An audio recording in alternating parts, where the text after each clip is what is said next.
C'est Jeannot Rességuier d'RMC Sport, c'est pour Bifoot et les réservistes.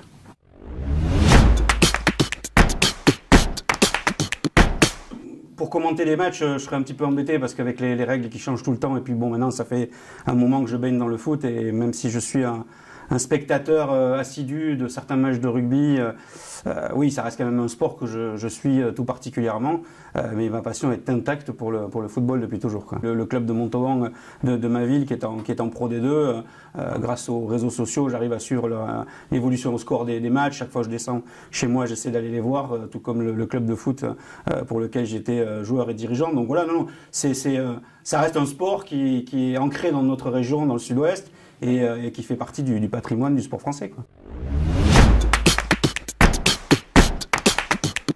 La Coupe du Monde de 98, ça avait même commencé, on va dire 2 ans avant, puisque c'était un autre format d'RMC, c'était Radio Monte Carlo à l'époque, et on avait mis en place des décrochages locaux dans les villes du Sud qui allaient accueillir la Coupe du Monde. Donc je me suis occupé de ça, de Toulouse, de Montpellier, de Marseille, avant de rentrer dans le vif du sujet et de commenter les matchs. Donc j'ai pas suivi l'équipe de France, j'ai fait 2-3 journées de préparation à Clairefontaine, mais j'ai fait plus d'une trentaine de matchs sur la Coupe du Monde.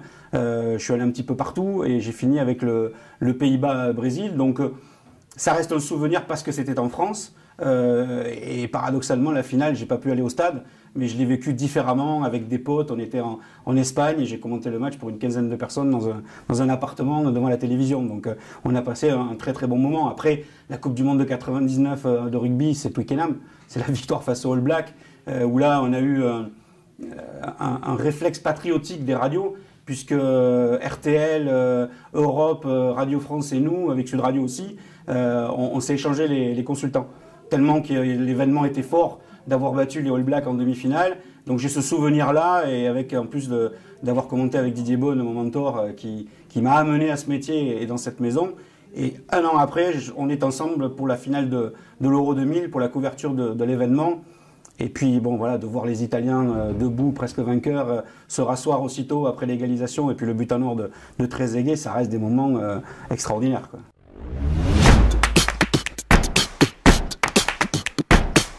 Non, mais je me suis rendu compte que c'est arrivé très vite. Et de se rendre compte effectivement qu'il y en a qui sont nés, qui ont grandi sous l'étoile d'RMC en tant que passionnés de sport, c'est juste incroyable, quoi. Mais quelque part, oui, c'est de dire en fait que des gens ont grandi avec le nouveau RMC, passionnés de sport, avec justement l'envie d'écouter, de découvrir, et la curiosité de se dire, et je crois que vous en faites partie, vous tous, et notamment à Bifoot, des passionnés de foot, des passionnés de médias. Et cette envie de donner la fibre journalistique à autant de jeunes. Alors c'est vrai qu'aujourd'hui, moi j'ai que 56 piges, mais quand je rencontre des gens qui me disent « Oh, je vous écoutais quand j'étais petit. Ah bon, et vous avez quel âge? Ah, j'ai 35 ans. Ah oui, effectivement. » Donc on prend un petit coup de vieux. Mais quelque part, il y a une vraie fierté. Moi, j'ai fait ce métier en écoutant les autres. Moi j'avais 13 ans, j'écoutais Radio Monte Carlo, c'était les grandes ondes, hein. Il n'y avait pas le confort de la FM. J'étais dans mon lit et j'écoutais le parcours de Saint-Étienne, et 2 ans après le parcours de Bastia. Et avec des gens avec qui j'ai pu travailler plus tard.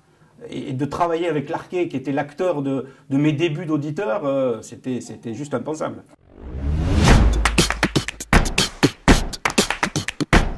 Je sais pas, j'ai jamais travaillé. Il y a une petite pointe d'accent du sud-ouest que je vais pas dire que je fais tout pour le garder, mais si, quand même un petit peu, qui se ressent peut-être un petit peu moins à l'antenne et un peu plus dans la vie de tous les jours. Je sais pas, j'ai aucune explication là-dessus, et comme quoi, il était peut-être écrit le fait que j'avais une voix pour faire de la radio, alors qu'au départ, j'étais plus parti pour suivre le trajet professionnel de mon père, c'est-à-dire d'être photographe. Donc, mais n'empêche que, oui, je sais que cette voix-là, aujourd'hui, représente quelque chose, et je dis tant mieux, parce que c'était un petit peu aussi le but que dans le nouveau RMC, on crée une marque et qu'on crée quelque chose autour pas d'un nom, mais surtout d'une voix.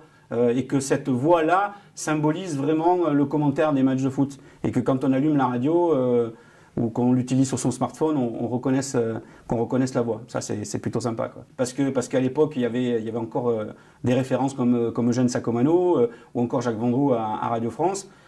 Donc ça veut dire aussi quelque part que dans la progression de l'objectif que s'étaient fixés les dirigeants d'RMC, et puis aujourd'hui RMC, c'est pas que RMC, c'est devenu un vrai groupe média.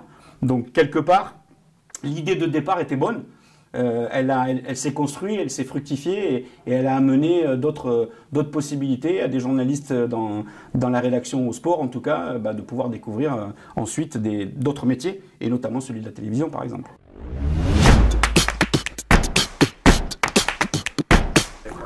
Automatiquement, l'Arquifoot, c'est la première. C'est la première fois que je me retrouve en studio.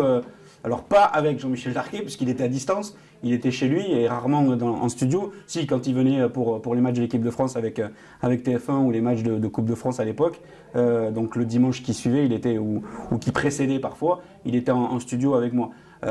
J'ai pris du plaisir avec tout le monde, parce que bon, Larquet, c'était la première émission, donc il y avait un petit coup de pression, il y avait quelque chose qu'il fallait installer, qu'on n'a pas installé tout seul, qu'on a installé avec des journalistes en région, qui même parfois ne travaillant pas le dimanche matin parce qu'ils avaient fait le match la veille, nous filaient un petit coup de main pour caler les invités. C'était une petite entreprise, on était 3 à préparer l'émission, à caler les invités. Et donc ça, c'était hyper important. C'était un petit peu l'ADN de l'émission, quoi. C'est-à-dire que avec Jean-Michel Larquet, on a la même passion pour le foot amateur, pour le foot de base, et on s'est rendu compte que au travers de cette émission, on a retrouvé les bases d'une équipe, d'un collectif, d'un groupe, avec des gens qui avaient envie, comme certains bénévoles pouvaient avoir envie de tenir la buvette le dimanche matin, il y en avait qui allaient au décrassage des équipes professionnelles. Et ça, c'était génial, quoi. Il y en a qui nous en parlent encore. L'émission a quand même arrêté depuis 2012 et il y en a qui nous parlent encore de l'Arquifoot du dimanche matin, quoi. Le record ne sera jamais battu parce que c'était impossible aujourd'hui de faire la même chose. Mais sur une émission de 2 heures, je crois que c'était un lendemain de 32e de finale de Coupe de France, on avait réussi à rentrer une vingtaine d'invités. On les prenait à la chaîne, les exploits de l'un, l'exploit de l'autre, enfin c'était marrant, quoi. C'était une façon aussi de montrer qu'on pouvait parler d'autre chose que du football professionnel, qu'on n'était pas obligé de polémiquer et qu'on était aussi là pour amener une autre façon de parler du football, quoi.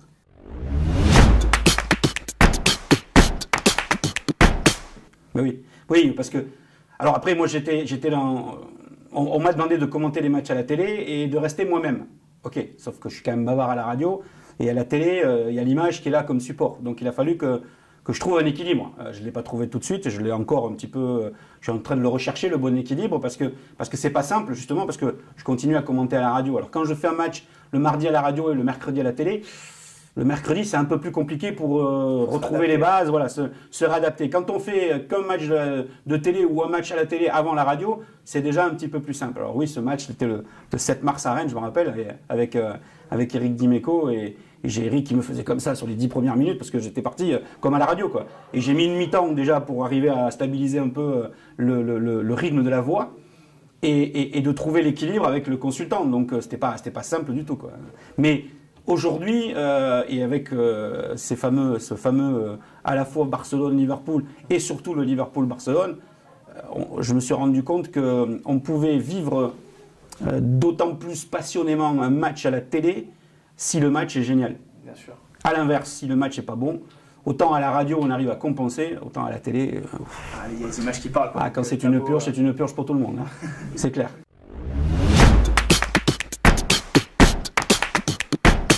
Le plus près de nous, France-Croatie, la Coupe du Monde de 2018. Bon, parce que 98, j'étais pas sur l'équipe de France. J'avais fait la finale de l'Euro en 2000. Je fais la finale 2006 de la Coupe du Monde, on ne gagne pas. Et là, j'ai quand même la possibilité de vivre. Et c'est vrai que c'était sans calcul. J'ai repensé à Thierry Roland le soir de la finale, après le coup de sifflet final, de dire vraiment c'était vraiment le pied, quoi, de commenter un match avec l'équipe de France qui gagne un trophée comme ça. Donc celui-là est un match à part. Et j'ai envie de dire que dans les grands événements, les matchs qui sont un peu d'ailleurs à part, c'est les matchs de l'équipe de France. Il y a le fameux 19 novembre 2013, le France-Ukraine. Le match retour avec ce 3-0 où ils avaient pris 2-0 au match aller.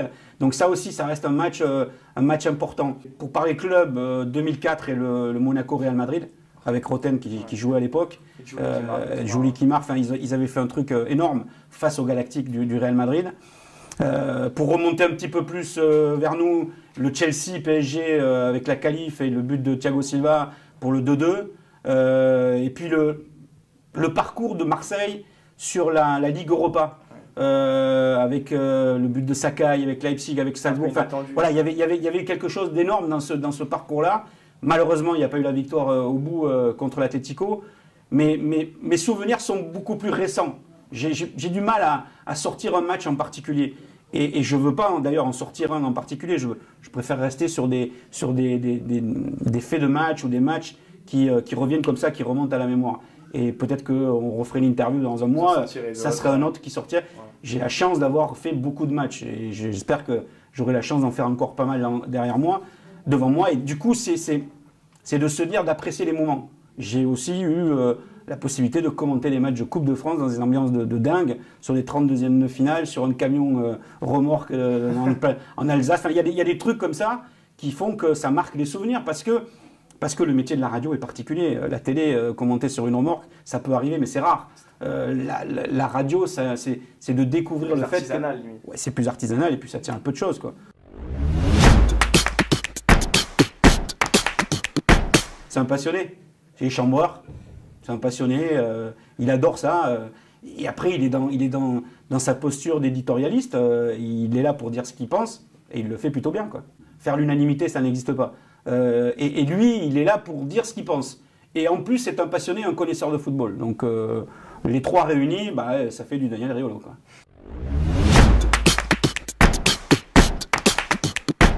Ah oui, complètement. D'abord parce qu'il vient de la radio, avant de faire la télé. Moi, je me rappelle de lui dans les soirées de Pierre Loctin à France Inter. Et puis après, c'est un personnage qui était simple, adorable, professionnel, travailleur, qui cherchait toujours les mots justes, qui faisait des phrases construites et qui, en plus, les sortait. Souvenez-vous ce qui s'était passé avec la finale de 2006. Pas toi, pas maintenant, pas après tout ce que tu as fait.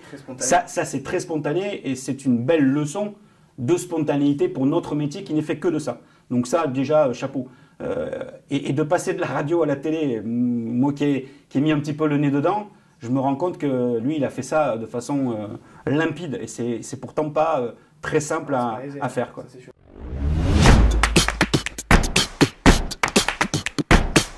C'est un personnage extraordinaire. D'abord, dans sa façon de commenter, il a apporté quelque chose. C'était un passionné aussi, pas que de football, pas que de radio. C'était quelqu'un de très cultivé et dans le domaine du foot et dans le domaine de la radio, il a tout simplement amené la patte Sacomano. Sa façon de faire, sa façon de commenter. Alors oui, c'était peut-être un peu, et même beaucoup, sur des onomatopées, sur des envolées lyriques, etc. Un peu excentrique, mais c'est ça la radio. C'est ça la radio. Et quelque part, il a amené toute une génération derrière à essayer de trouver la personnalité, sa personnalité. Pas copier, ça sert à rien. Quand on me dit que parfois ça ressemble à ce que faisait Sacomano, je le prends comme un compliment. Mais ce n'est pas mon objectif. Mon objectif, c'est justement de me servir de ce qu'il a pu faire et d'amener ma propre personnalité, quoi. Et Sacomano, c'était juste extraordinaire, quoi. Ça devait être un personnage. Oui, après, en plus, c'était un personnage très particulier, qui aimait bien déconner, qui aimait bien faire la fête et qui était toujours en train de chambrer, qui avait le petit côté concurrence, qui aimait bien aller gratter l'info à la place de l'autre. Mais ça, c'était un vrai. C'était sain. C'était une façon de voir les choses et de pouvoir, à la limite, échanger entre confrères. Je ne dirais pas que c'est devenu plus compliqué, mais c'est devenu moins simple aujourd'hui. Voilà.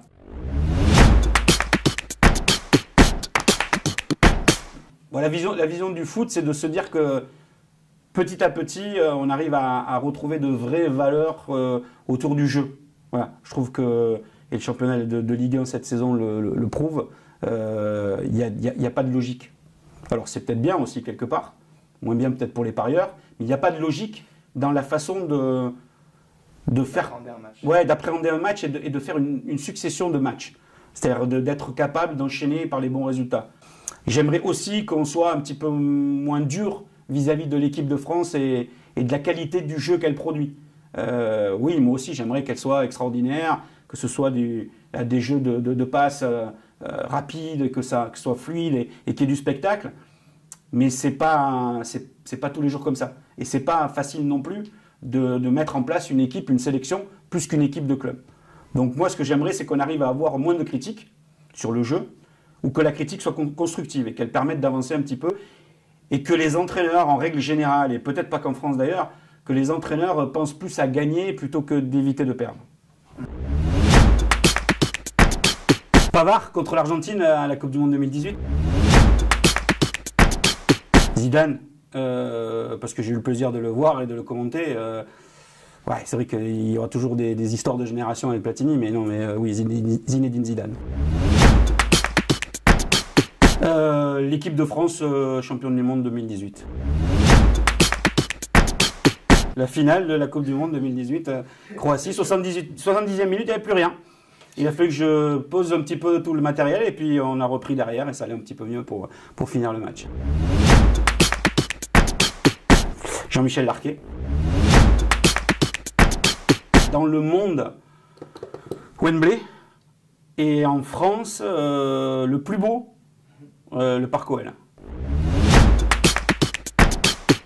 Marseille, quand ça joue bien, quand ça vibre, voilà, le Marseille-Lyon récemment du championnat de Ligue 1, c'était juste magnifique.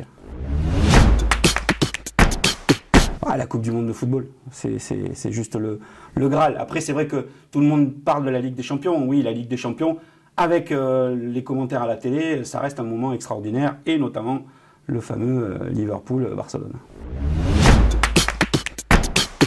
Celui-là, parce que c'est un moment particulier, parce qu'on a vécu le match aller avec Jérôme Roten, on fait le match retour ensemble, et grâce à la radio, je ne me fais pas piéger sur le but d'Origi. Pourquoi grâce à la radio? Parce que ça joue vite, et que je sais qu'à la télé, on a tendance à regarder un peu les notes, à discuter, en attendant le coup de pied, à repositionner certaines choses. Et moi, j'avais juste un œil, c'était sur le ballon. Et ça, j'avoue que si j'avais pas fait de la radio avant, je pense que je me serais fait piéger, quoi. Et j'aurais pas dit, ça joue, ça joue, ça joue. C'était Jeannot Rességuier pour Bifoot et les réservistes.